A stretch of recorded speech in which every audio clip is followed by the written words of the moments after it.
سن 8 ہجری فتح مکہ کے بعد کے واقعات ہم سماعت کر رہے ہیں کہ اللہ کے نبی علیہ الصلاۃ والسلام نے بڑے بڑے مجرموں کو معاف کر دیا، مگر آج ہم ان لوگوں کا ذکر سنیں گے کہ جن کے متعلق اللہ کے نبی علیہ الصلاۃ والسلام نے انہیں معاف نہیں کیا، بلکہ ان کے متعلق یہ بات ارشاد فرمائی کہ اگر یہ خانہ کعبہ کی دیوار سے چمٹے ہوئے بھی ہوں اور اگر یہ غلاف کعبہ کے اندر بھی چھپ جائیں تو انہیں وہاں سے نکال کر انہیں قتل کر دو، کیونکہ ایسے مجرموں کو معاف کرنا جرم کو اور زیادہ آگے بڑھانے کے برابر ہے۔ تبھی اللہ کے نبی علیہ الصلاۃ والسلام کی پیاری شریعت میں چور کے ہاتھ کاٹنے کا حکم ہے اور زنا کرنے والے کے متعلق اور سزائیں بیان ہیں،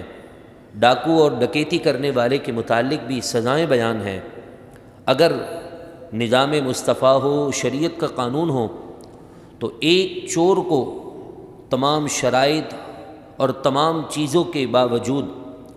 ایک چور کو اگر قتل کر دیا جائے، اس کے ہاتھ کاٹ دیے جائیں، اسے سزا دے دی جائے، تو یقیناً اگلے کافی مہینوں تک اس طرح کے سلسلے کا سلسلہ ختم ہو جائے گا کہ وہ لوگ جو امت کو پریشان کرنے کے لیے چوریاں کرتے ہیں، ڈکیتیاں ڈالتے ہیں، وہ انسان کے بچے بن جائیں گے کہ انہیں پتہ ہے کہ آج ہمیں پکڑنے والا کوئی نہیں، تو دندناتے پھرتے ہیں اور نوجوانوں کو لوٹ کر گھر کی خواتین کو پریشان کر کے چلے جاتے ہیں۔ تو اللہ کے نبی علیہ الصلاۃ والسلام نے ایسے کچھ لوگوں کو، جہاں ابو جہل کے بیٹے حضرت اکرمہ کو معاف کیا، اپنے چاچا حضرت حمزہ رضی اللہ تعالی عنہ کے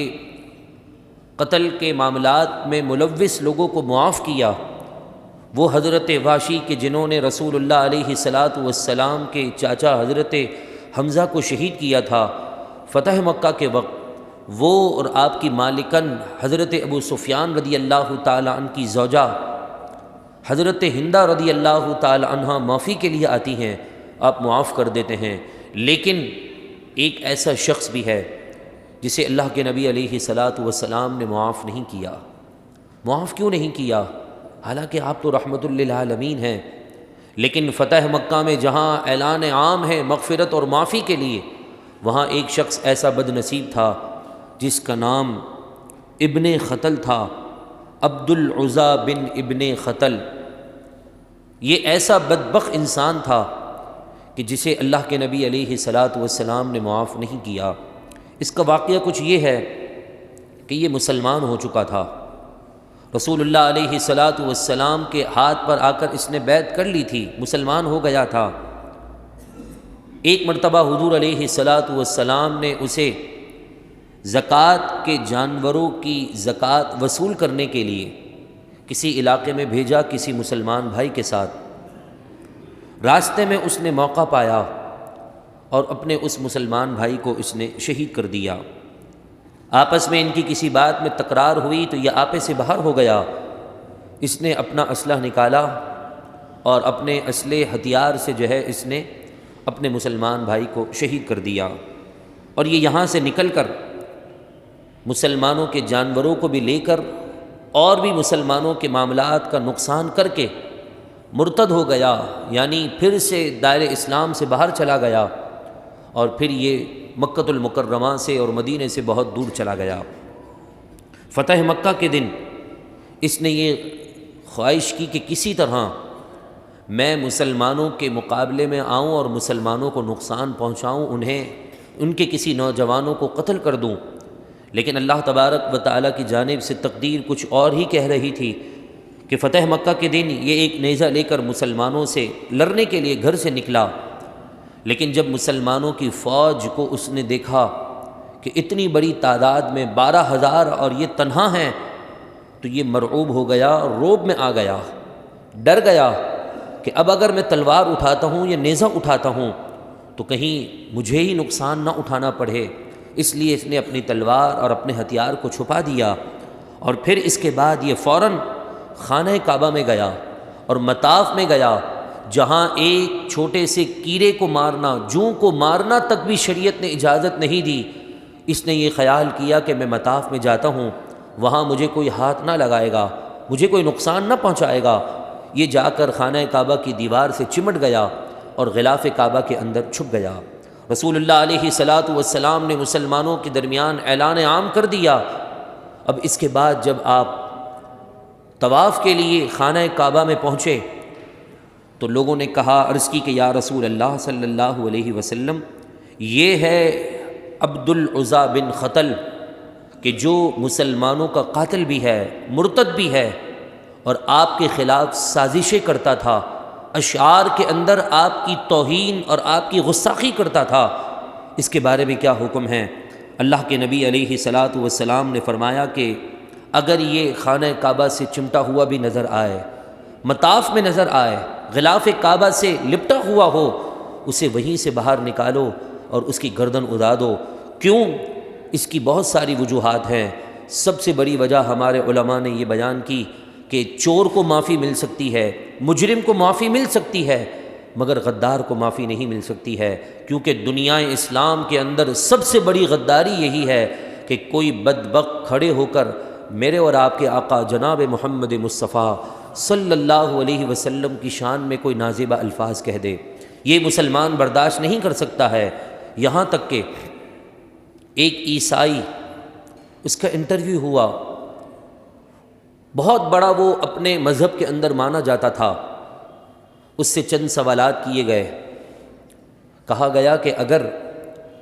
آپ کو آپشن دیا جائے، اختیار دیا جائے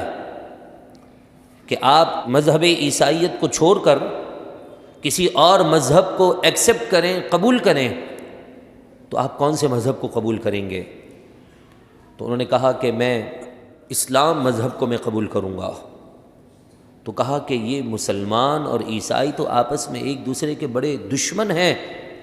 آپ یہ مذہب چھوڑ کر یہ کیوں قبول کریں گے؟ تو کہا اس کی بہت ساری وجوہات ہیں، لیکن سب سے بڑی وجہ یہ ہے کہ اگر میں پورے یورپ کے اندر اپنی شرٹ پر لکھ کر،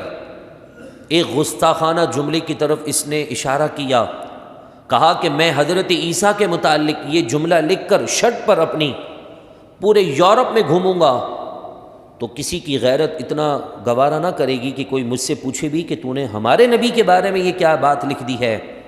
مگر اس کے بنسبت یہ ہے کہ میں اپنی آفس سے نکل کر اپنے گھر تک جاؤں اور وہی جملہ میں مسلمانوں کے نبی کے متعلق اپنی شرٹ پر، فرنٹ پر لکھ دوں، تو میں اس بات کی بھی گارنٹی نہیں دے سکتا کہ میں اپنے آفس سے نکل کر گھر تک پہنچ سکوں گا۔ اس سے پہلے ہی کوئی غیرت مند مسلمان آئے گا اور اپنے نبی کی محبت میں میرا کام تمام کر دے گا۔ یہ ایک وجہ ہے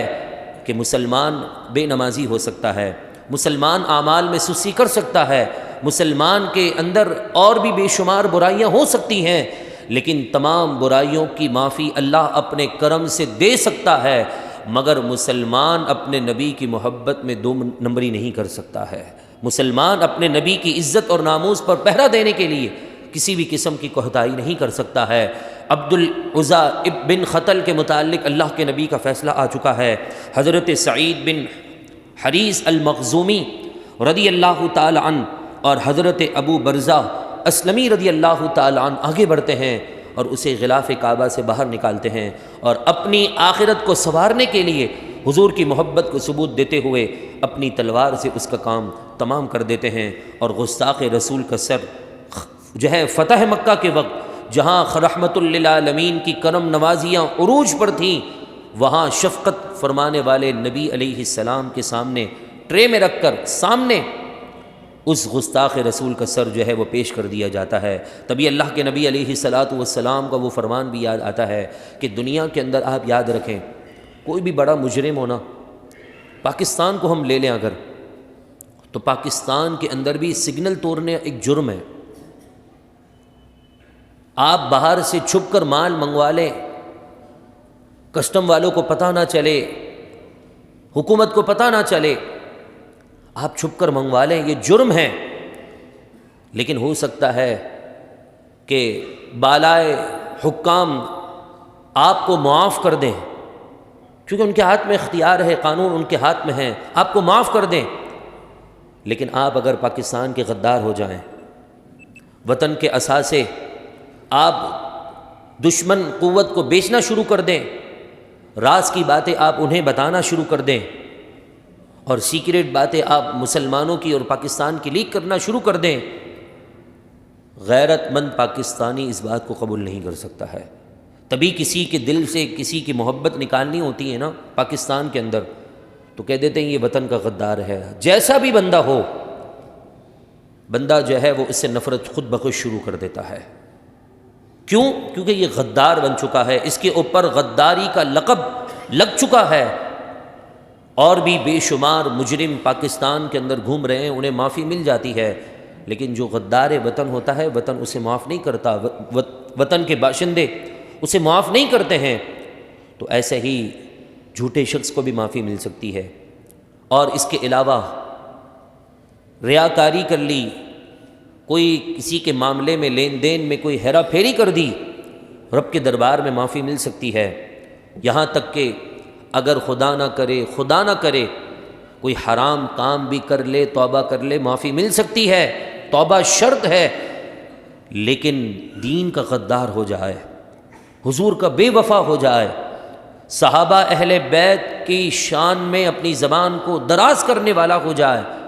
وہ چاہے لاکھ مرتبہ معافی مانگ لے، ہمیں اختیار نہیں ہے کہ ہم اس کو معافی دے سکیں۔ یہ جن کا اختیار تھا وہی جانے۔ اگر کوئی مجھے کہے برا بھلا تو آپ اسے معافی دینے کے حقدار نہیں ہیں۔ آپ کو کوئی برا بھلا کہتا ہے، میں اسے معاف کر دینے کا حق نہیں رکھتا۔ تو ایسا ہی کوئی صحابہ کے بارے میں کوئی بک بک کرے تو ہم اسے معافی دینے کے حقدار نہیں ہیں۔ نہیں ہمیں یہ زیب دیتا ہے کہ ہم صحابہ اکرام علیہم رضوان کی شان میں جو زبان دراز کر رہے ہیں انہیں معاف کریں، یا اہل بیت کی شان میں کوئی بک بک کرے ہم اسے معاف کریں۔ لہذا اپنے ایمان کو مضبوط کرنا ہوگا، ہمیں غیرت مند مسلمان بننا ہوگا، تب جا کر ہمارا وطن بھی عزت پائے گا، ہم پھر مسلمان کھویا و وقار پائیں گے۔ مگر میں آپ کے سامنے وہ گفتگو کر رہا ہوں تو آپ سے مجھ سے بھی بہتر لوگ حضور علیہ الصلاۃ والسلام سے محبت کرنے والے، ہم نکمے لوگ ہیں، لیکن اللہ نے اس سینے کے اندر حضور کی محبت رکھی ہے، اللہ تبارک و تعالی نے اس سینے کے اندر حضور کا عشق رکھا ہے، دین کا درد رکھا ہے۔ یہ اگر نعمت کسی مسلمان کو مل جائے اور اس کے مقابلے میں اسے دنیا کی کوئی دولت حاصل نہ ہونا، تو پھر بھی میں یہ سمجھتا ہوں کہ شاید یہ دولت ساری دولتوں سے بھاری ہوگی۔ اسی طرح ایک شخص ایسا تھا رسول اللہ علیہ الصلاۃ والسلام کی شان کے اندر بے ادبی کرتے ہوئے، شان کو گھٹانے کی کوشش کرتے ہوئے اپنے اشعار کے اندر حضور علیہ الصلاۃ والسلام پر تنقید کرتا تھا، حضور کی عظمت اور حضور کے معاملات میں نقص نکالتا تھا۔ اللہ کے نبی علیہ الصلاۃ والسلام سے فتح مکہ کے موقع پر پوچھا گیا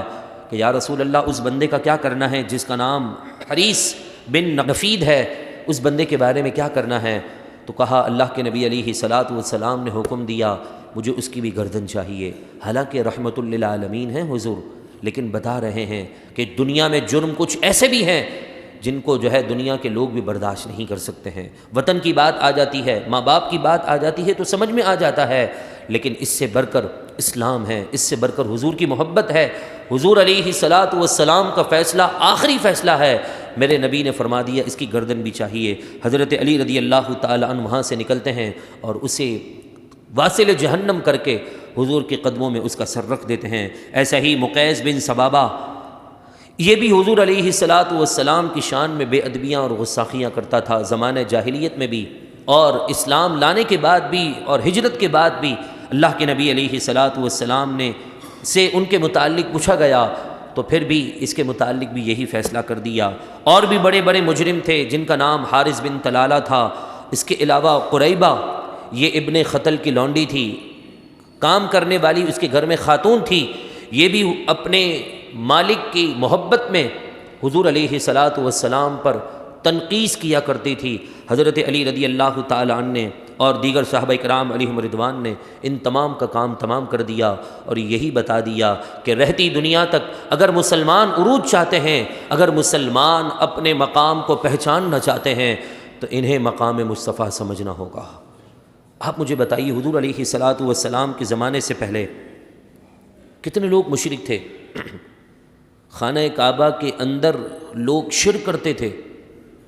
مطاف میں بت رکھے گئے تھے، لیکن اللہ تبارک و تعالیٰ نے کسی کو کوئی سزا نہ دی، ڈھیل دی۔ لیکن جب میرے نبی علیہ الصلاۃ والسلام کی شان میں بے ادبی اور گستاخی کی باری آئی تو اللہ تبارک و تعالیٰ کے محبوب نے چن کر نام لے کر بتا دیا، فلاں کا بھی کام تمام کرنا ہے، فلاں کا بھی کام تمام کرنا ہے۔ وہیں رحمت للعالمین نے اپنے دشمنوں کو کیسے معاف کیا ہے، اور دین کے جو بڑے بڑے دشمن تھے انہیں اللہ کے نبی علیہ الصلاۃ والسلام نے معاف کر کے بھی بتایا ہے کہ اپنے دشمنوں کے لیے معاف کرنا یہ بڑا ظرف ہوتا ہے، اور دین کے دشمنوں کو ہاتھوں ہاتھ لینا یہ بھی بہت ہمت کی اور جو ہے قوت کی بات ہوتی ہے۔ تو دعا کرتے ہیں اللہ تبارک و تعالی ہمیں غیرت ایمانی نصیب فرمائے۔